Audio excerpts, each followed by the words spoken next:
Hey guys, in this video I'm going to show you how the circle of fifths works for minor keys. This is a follow-up video to another video that I did on the circle of fifths, and in that video I covered all of the basics, like how the circle is constructed and what a fifth is and what half steps and whole steps are and how the major scale is constructed and how the major keys and scales are laid out across the circle. So you kind of need to know that information in order to make sense out of this video. So if you haven't already, please watch that video. With that said, let's get into it. This is our major circle of fifths, and I have it pre-filled out a little bit here, and I'm going to remind you of how this works. So the circle of fifths, every unit on the circle is a fifth. And by the way, just for clarification, the way that we're using the circle right now is to show key relationships. There's other ways of using the circle. There's a lot in music and in music theory that is circular, and that is also related by fifths. 5 is a very important number in music, but that is definitely beyond the scope of this video. We're just talking about keys in this video, okay? So I'll remind you that C major has 0 sharps or flats, C major scale, C major key. G major has 1 sharp, it is 1/5 to the right of C on the keyboard. So here's C, here's G, right? And so G has a single sharp, and it is an F sharp, and so on. We'll talk about that in a minute. And G is 1/5 to the right of C. D has 2 sharps, 2/5 to the right, and so on, right? Goes all the way down here to the bottom of the circle. We have 6 sharps for F sharp major. That's 6/5 to the right of C. Just to remind you, 1, 2, 3, 4, 5, 6. F sharp is the 6th fifth to the right of C.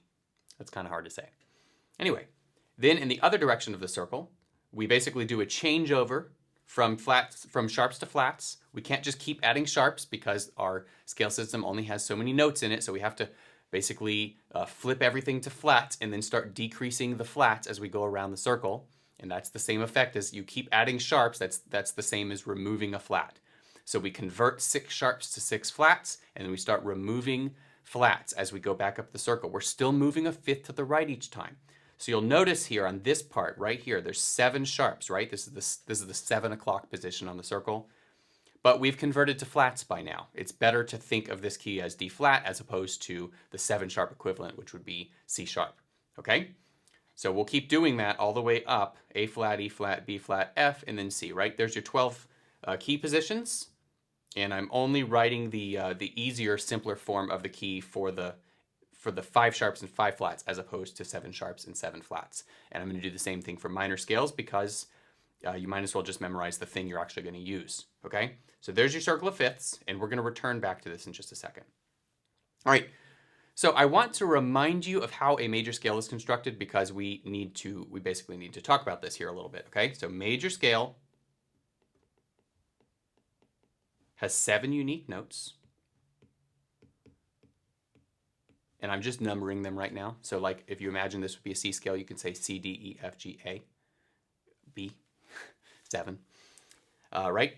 And then there's a number of half steps and whole steps that are going to be distributed between each of these, what we call scale degrees, right? Where I'm basically in C major, I would declare C as 1. So C would be the first note, D would be the second note, D is scale degree 2 in C major, if that makes any sense, okay? I'm just using numbers because that applies to all of the scales generally speaking, okay? So we are going to mark our half steps here. And actually, I'm going to draw another 1 here.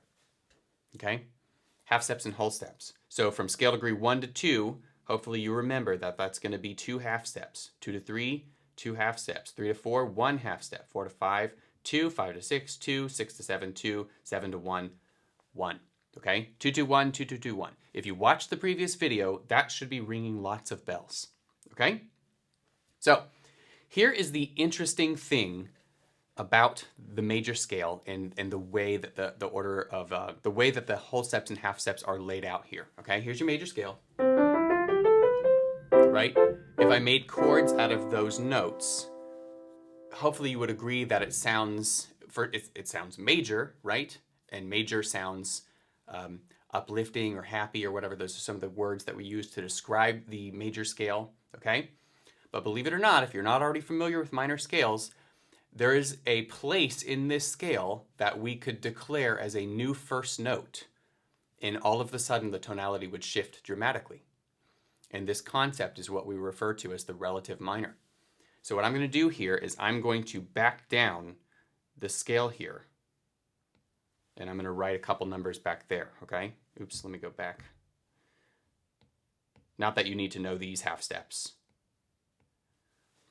But if your major scale starts right here, okay? Your minor scale is going to start in this same scale using these same notes. You're just not going to start on the first scale degree. You're going to start on the 6th scale degree, okay? That's why I drew it back down to 6. So if we go, let me actually change my color here so you can see. And actually, I'm going to erase that for clarity. Okay?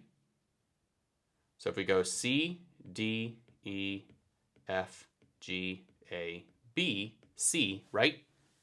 That's your C scale. And I'm saying that if we go down to scale degree 6, I'm going to fill this out backwards, and we start it on an A, that's a bad A. I'm on an iPad. Forgive me. There we go. And it keeps slipping. Let me just adjust that. There we go. Okay? So your A scale, your A minor scale, is basically a C scale that starts on the 6th scale degree. That's an important thing to understand here, because I would prefer not to have to memorize or have you memorize another order of whole steps and half steps, because really it's describing the same thing. The circle of fifths is basically a diagram of key signatures. It's a diagram of all of the keys that we have in music, okay? And so for every key signature, there are 2 ways to express it. For the 0 sharps or 0 flats, which is the C major key signature, that can also be expressed as A minor. So for example, and then now I'll just do that same thing on A minor. Right? It's still using all of the notes of C major, literally all of them. So it's very simple for composers to weave in between these 2 spaces. And so we refer to these 2 scales, or these 2 keys, we refer to them as relatives of one another. And so the relative of C major is A minor, the relative minor of C major is A minor, and the relative major of A minor is C major, okay? Let's see if you can think about how that might work. That means that the relative minor is on the 6th scale degree of the major. And an easy way to get to that without having to figure out your scale and everything and go to the 6th scale degree is just take your tonic note of the scale and descend 3 half steps. So here's C. We're going to go down 3 half steps. So 1, 2, 3. That gets us our relative minor. Okay? And if we are in the minor key and we need to get to the relative major, we're going to ascend 3 half steps. So the major scale starts on the 3rd scale degree of the minor scale. So 1, 2, 3, right? So it works both ways. And so like I said, for every key signature, of which there are 12, there are 2 ways to express it. There's a major way and there's a minor way. That means there's 24 keys. And that's very important for you to realize as a musician. You need to know that. Now, when I say the word relative, like relative major and minor scale, that's referring to a relationship of major and minor. There's another kind of relationship called parallel, which we will probably talk about later, but there are, of course, there's my do not disturb. Why is it? Well, let me fix that because I don't want to be bothered here. There we go. Sorry about that. Okay. So the relative is describing a relationship that you can have between 2 keys. So C and A minor are relatives of one another. But C major and C minor are parallel, that's a parallel relationship. So those have different key signatures, but the same starting note. As where relatives have the same key signature, but different starting notes. So that's just something to take into consideration. I'm going to talk about these types of things in more detail in a dedicated scales video later on, but I just wanted to introduce you to that concept. Okay? The next thing we need to talk about is the concept of a natural minor scale. And that's basically what I just laid out for you here. So A minor, as it exists on the keyboard without any modifications, right? That is what we refer to as the natural minor. And that is where we get our key signature. So any minor key that you see, minor key signature, that's going to be expressing the natural minor form of the scale. And I say this because unlike the major, there are a couple of different ways. There's 3 different ways to express the minor scale. And I'm going to touch on that very briefly. The first is the natural minor, and that's the default minor. And that is the baseline minor that all of your chords are going to come from. It's what your key signature is going to come from. And it's it's your canvas, your more solemn sounding canvas of notes for a particular piece. So if I think, I'll just try to make up some melody or something.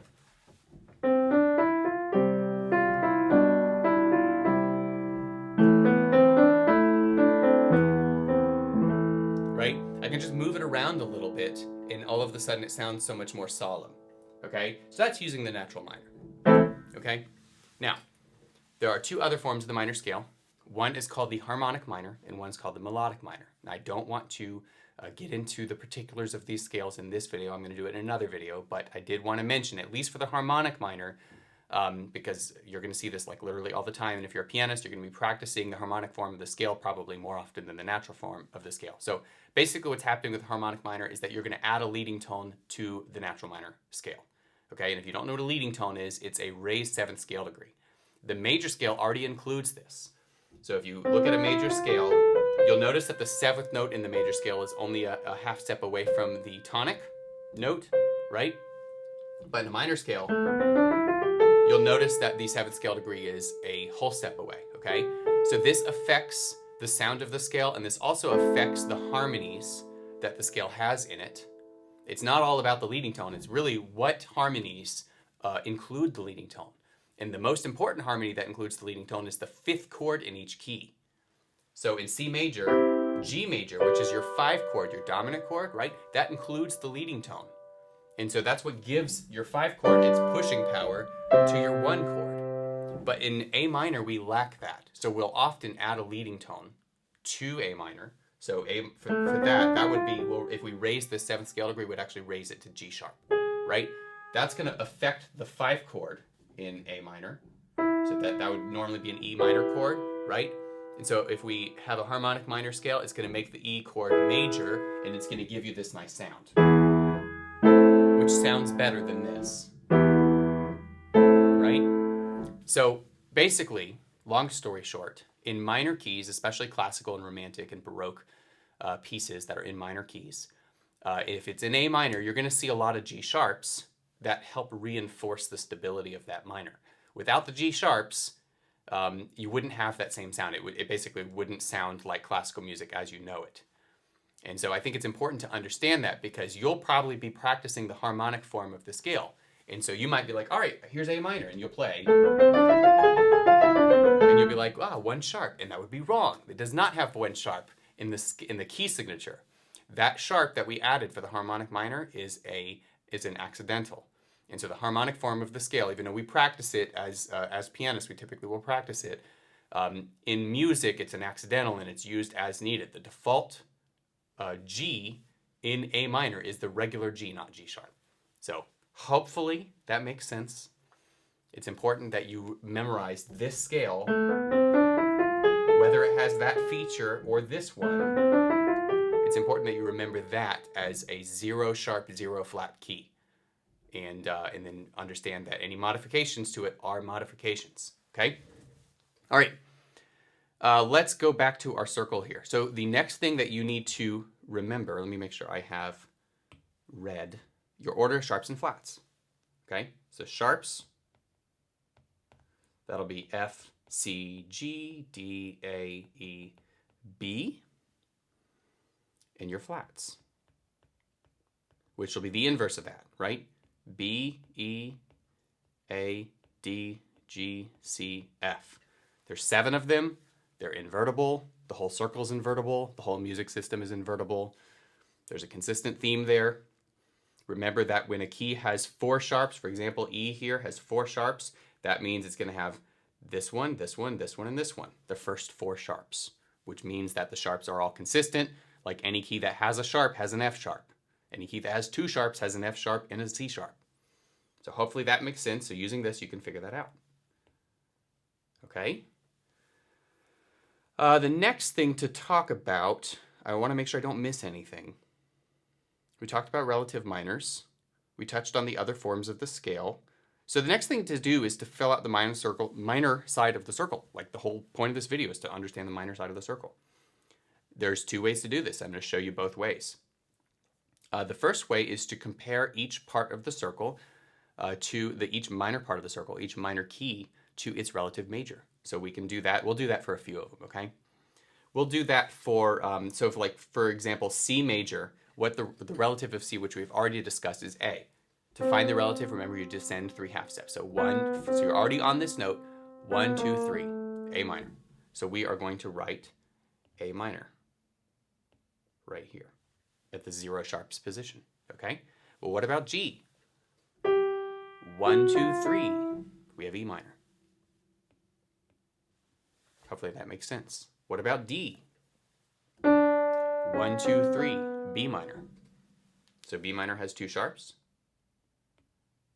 Come on, iPad. There we go, right? And notice that these are a fifth apart from one another. So the minor circle of fifth starts on A, and so 1/5 to the right of A is E, and then 1/5 to the right of that is B, and so on. So, and remember, you got to know what a fifth is. Know that a fifth is 7 half steps. So that makes your next fifth to the right F sharp. So that's going to allow us to fill out this circle pretty quickly, where you don't necessarily need to do the relative minor each time. But, you know, it's probably worth mentioning that if every single of the 12 key signatures that are mapped out on the circle have 2 keys that are associated, and those keys are related to one another, then that's a pair of keys, and you need to remember them as pairs. That's really important, actually. Remember your pairings.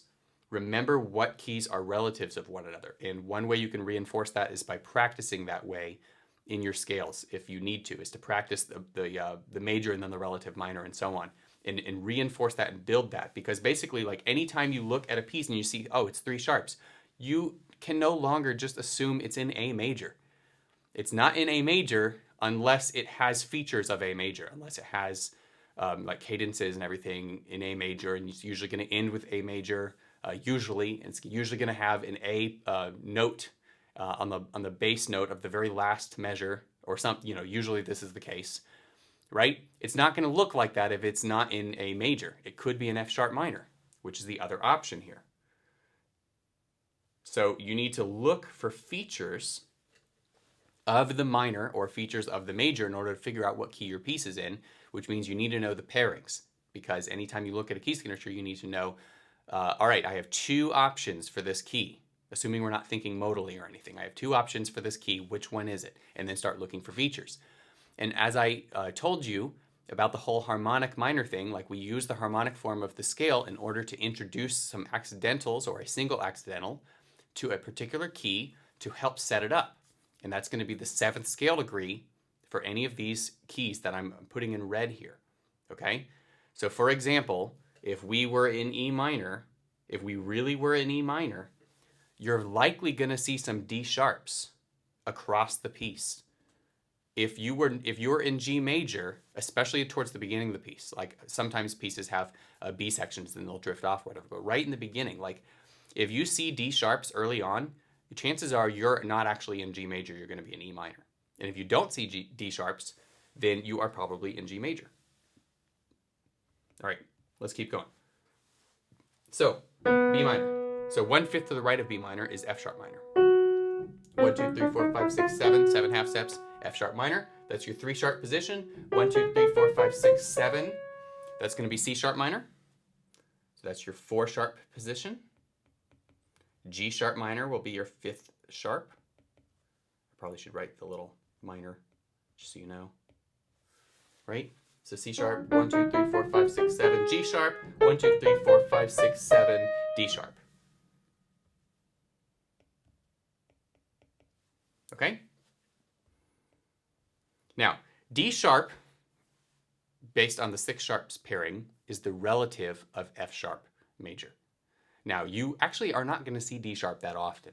You're more likely to encounter E flat, which is the inharmonic equivalent. So if you remember from my previous Circle of Fifths video, I explained my preference for G flat major, thinking of the 6 sharps / 6 flats area as the 6 flats area for G flat. Well, you're going to encounter E flat, which is its relative minor. you're going to encounter that pretty often in music compared to D sharp, at least from my experience. So I think that it just works, that you keep the pairings consistent. Don't be thinking of G sharp as paired with E flat. Think of G sharp as paired with D sharp, and think of G flat as paired with D flat, and so on.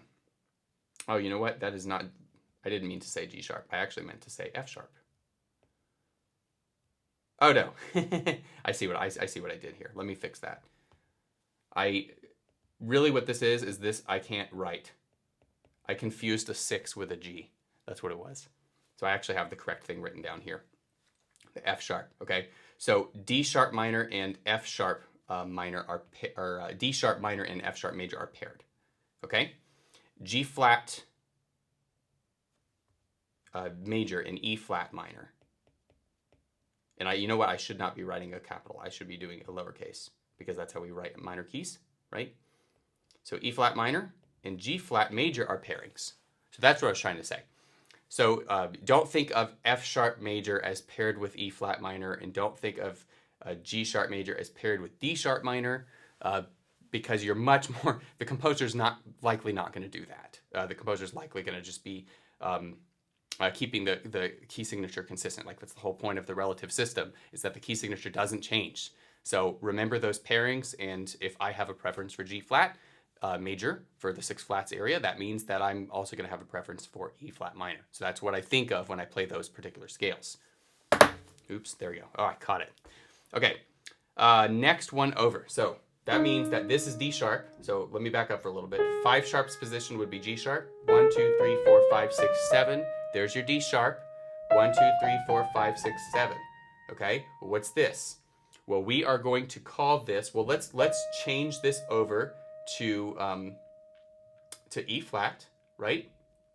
And then we're going to go to right here, that's going to be B flat. So we're going to write in, make sure I have my red selected here, B flat minor. And you could think of it as A sharp or whatever, but no, we're not going there. So B flat minor. And then the next one from that, it's 1, 2, 3, 4, 5, 6, 7, F minor. Back to a white key scale. F minor has 4 flats. Okay, 1, 2, 3, 4, 5, 6, 7, C minor. And then from there, G minor.